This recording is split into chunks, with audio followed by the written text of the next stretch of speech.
Good morning, this is Robert with Pioneer Smokehouses, and today we're going to do a bone-in pork shoulder on the Cuisinart 18-inch COS-118. Now, this is a budget-friendly vertical smoker. Got to choose your words carefully. So far, it's worked really well. There's been a couple of different issues that I've had, and I'll go ahead and list those first. The first issue is the thermometer is just whack. So I bought another thermometer, but I need to cut a piece of metal to make sure that I can fit it in there correctly, or maybe I'll seal it with lava lock. I'm not sure yet, but I just got it, and so I don't have time to do that today before the cook. The second is that there is some random leaks on the air. I think a lot of them are around the door, so at some point in the near future, I'll probably use some lava lock seal, like the, it's like felt like a door seal, but it's temperature rated. And the third, which is probably the most concerning to me, is this ring. So this ring is the charcoal ring that goes right here. For today's cook, I went ahead and took apart my Weber Smoky Mountain to get the ring out of it. Now, it was all wired in and connected, and I didn't want to do it, but I didn't want to buy another one either. And since this is a budget-friendly smoker, and I'm a budget-friendly kind of person, I kind of use what I have. So, like, I took a broken down grate to use in my offset smoker to create a V pattern for the charcoal in the firebox. Anything that I can do to save a few dollars, and I like to pass that on to you also. This is my normal way of starting my charcoal, and basically what I do is I put a few matchlight briquettes in the bottom of a chimney lighter with about 12 to 16 regular briquettes on top. I take it to my grill, and on the side burner I light that and get it going to where those matchlight briquettes are burning up, because I want those to be on fire and gone. And then when we get to the point to where it is right about now, I can transfer it into here. Now, I filled this with lump charcoal today, and I have this bag of lump charcoal that was gifted to me, and it is, I've used a little bit of it, and it is pretty good. And I don't know if it's better than one or the other. The guy swore by it, and I haven't had any problems with it. So for right now, I'm gonna go ahead and dump that in. And I'll go look at the bag, because the bag's kind of destroyed, and I'll put that name right there for you so that way you can read what the brand is. I left a little divot here, and then I'll go ahead and just slowly pour that in, hand to the side.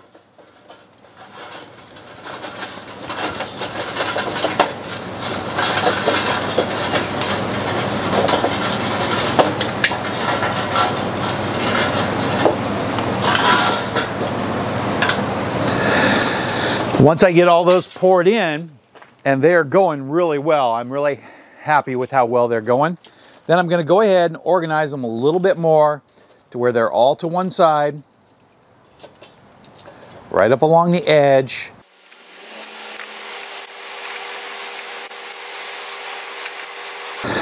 And this is going to be a great start light, because it is definitely going well. I'm going to go ahead and put the thing together real quick. If you're doing a really long cook, at this point, I'm recommending not putting the latches on. And the reason is because it's easier to take the whole top off and then readjust the fuel than it is to try to play it through the front door. If you're just gonna add one piece or one large log in there, no problem. Or if you wanna throw in a couple of wood chunks, no problem, use that door. But if you wanna readjust the whole pile, I recommend that you take this off, just like I put it on, set it to the side, leaving the lid on, keeping most of the heat in, make your adjustment really quick, and then put it all back together. So I'm gonna go ahead and put the lid on here. I actually just cleaned the grate off, because I just used this for some chicken the other day. And that's over on the propane barbecue, and the grill mat's in the kitchen. So I'm gonna grab all that stuff, and I think I'll take care of the pork roast all at once. I have everything prepared, and I actually went a few minutes longer so that way I could make sure that we had the temperature dialed in on the Cuisinart here. And let's check where we're at right now. So I opened the lid a minute ago and we're at 275, and that's really my max. My actual target temperature for this is around 250, and I had it there, but I think when I let more air in, I think it popped up the burn a little bit. So we'll have to bring it down again. But let's get the food in there and then we can talk.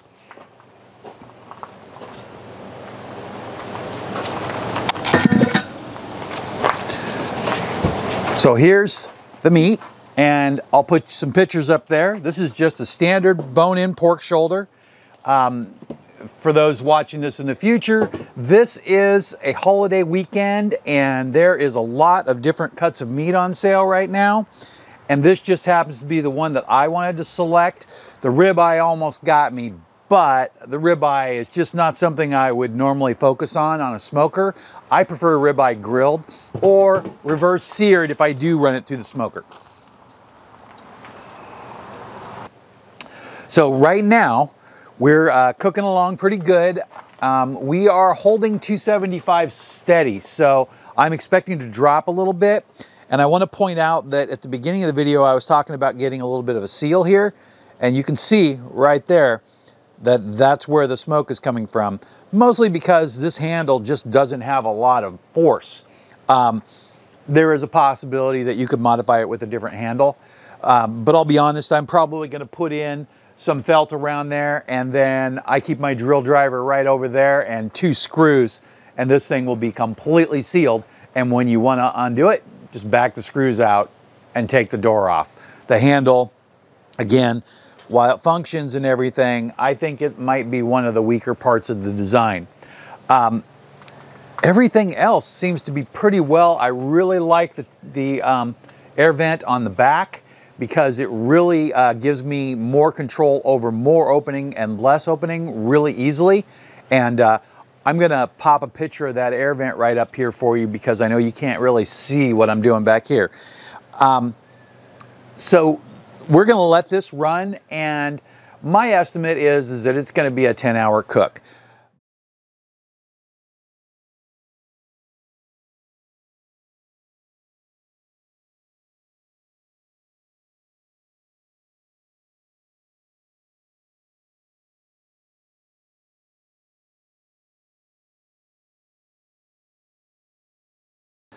So last cook that I did with this, I used briquettes, and they are pretty stable, but they do burn pretty fast. The lump charcoal gets a little irregular, but it also burns hotter. So if you can control the airflow, you will actually get more out of the lump. And I also do like the flavor slightly better on a good lump charcoal. It's been about 3 hours for me, and we're gonna take off that little piece on the back, and I want you to get a look at this. It's looking just a touch on the dark side. I'm gonna go ahead and get this covered back up as soon as possible. I did make an effort to put a lot of rub on there, just slightly more than I normally do, and so that's the WARPIG and garlic and pepper. I like to add a little garlic to all my pork, and then the WARPIG was pretty mild, so I wanted to add a little bit of pepper to it to kind of punch it up a little bit, or something else would have worked well too, but pepper is pretty much a go-to. So you can see this, and like I said, it's dark, but it's not hard. It's not like there's anything wrong with it. See if I can cut it with my fork. Probably not.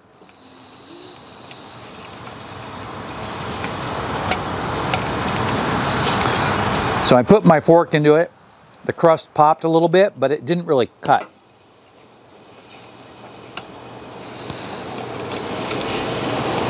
Oh, that's pretty soft.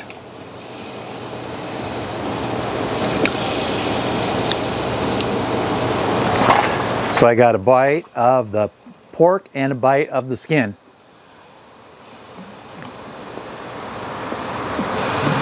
I meant to say the bark.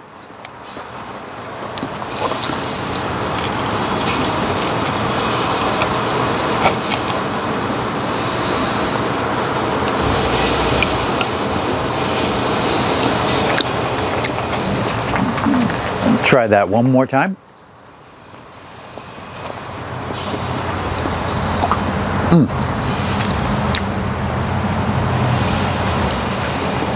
That is really good. It's really tender. It's coming right along. Now I'm going to pop these this picture I just took, and the meter says that there's 2 hours and 29 minutes left right here, so it's probably a minute or two more on that picture. And then the other one says 3 hours and 27 minutes, and it's been going kind of back and forth. Every time I adjust the temperature, it changes the estimate, which, I mean, that makes some kind of sense.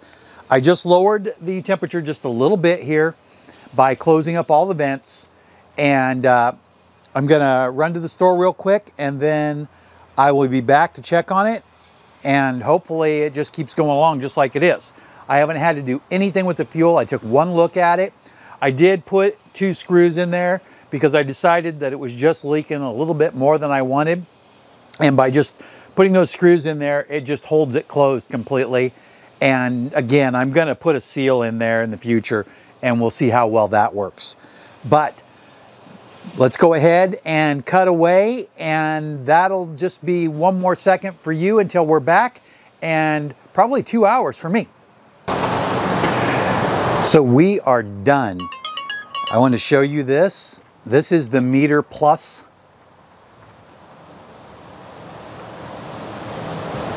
And it says time to remove from heat. It's showing an internal temperature of 201. The target is 203. And I'm going to do that real quick, and then we'll come back to it.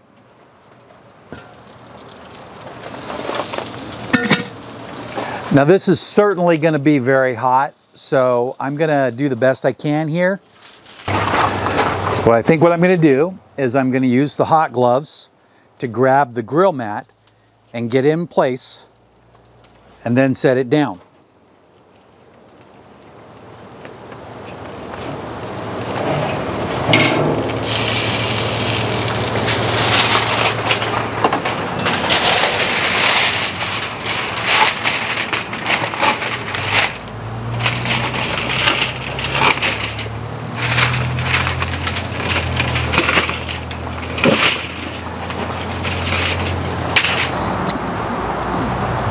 Now it says that you can leave the probes in there.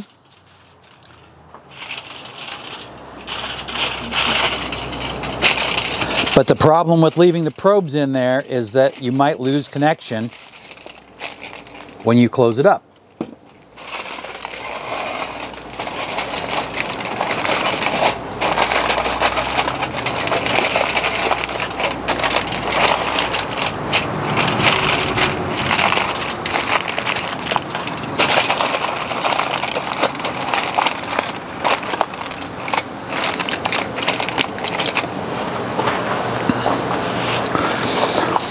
So the temperature spike shows that it's 199 and that it still has a little ways to go.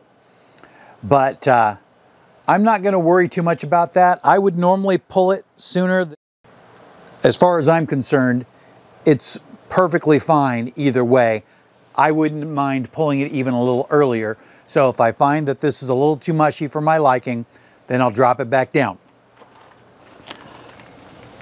So I'll put this back on here, and then I'm going to open the vents up all the way, so that way it will spend the rest of its fuel burning through. Now I want to talk about this for a second. So let's go back to an hour ago.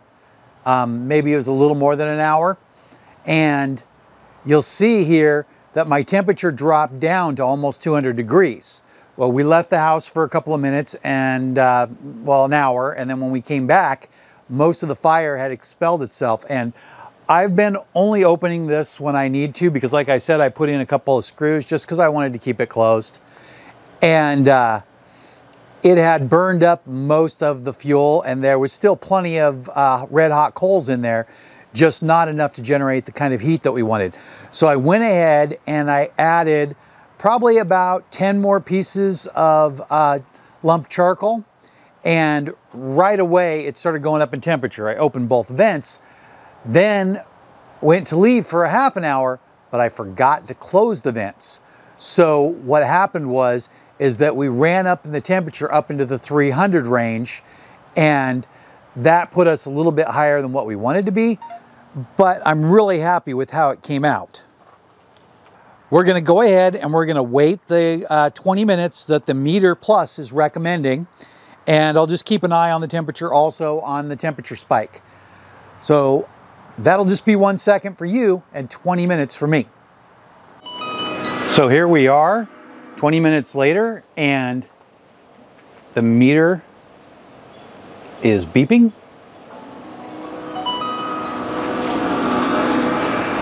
And let's click that, and it says remember to always clean your probe.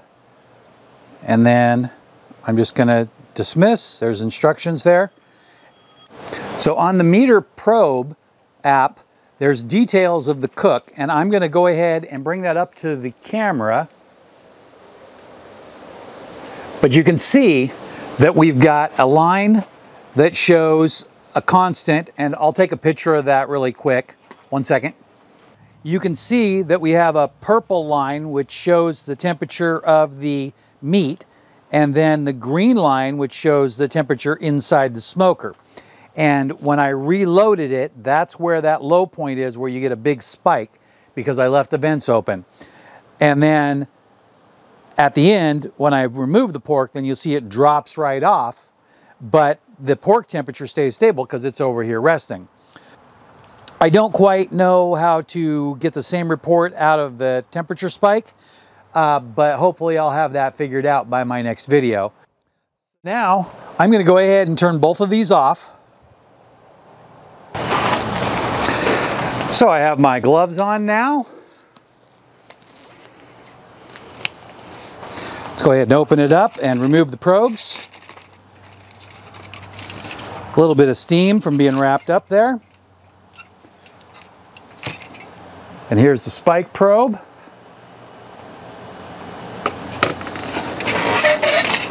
And there's the meter probe. And they are pretty dirty, so we'll see how that works out. Now I'm going to go ahead and pick that up. Feels good, doesn't feel too mushy. It is bone in, so that is going to be in the middle there somewhere, so you can see it right here. What I'm going to try to do is hopefully I'll miss it.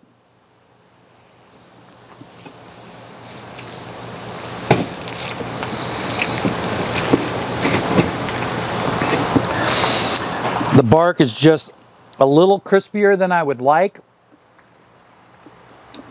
but easy to eat, just hard to cut.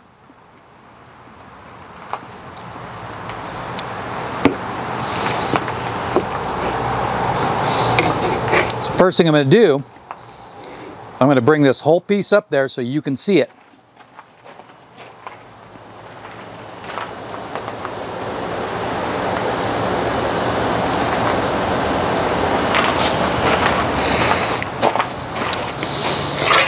Okay, moment of truth.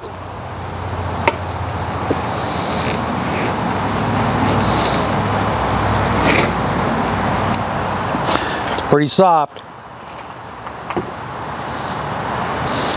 It is a little hot, so I think I will go ahead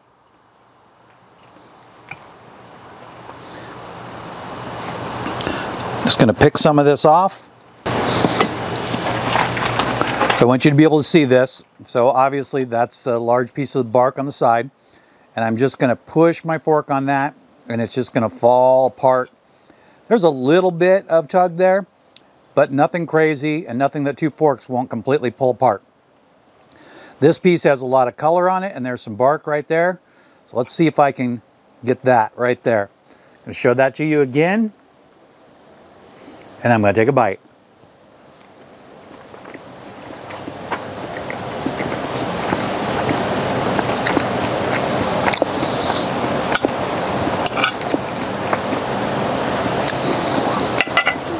Okay, that's pretty good. The flavoring from the rub is just great. I still think I could have went with a little bit more pepper. The rub is a very mild flavor. While it has really good flavors to it, I think my food, and I'm sure my wife will disagree with me, but I think my food needs more kick, more heat, whether it be pepper or whether it be something else. But man, it's hard to argue with that because that is so tasty.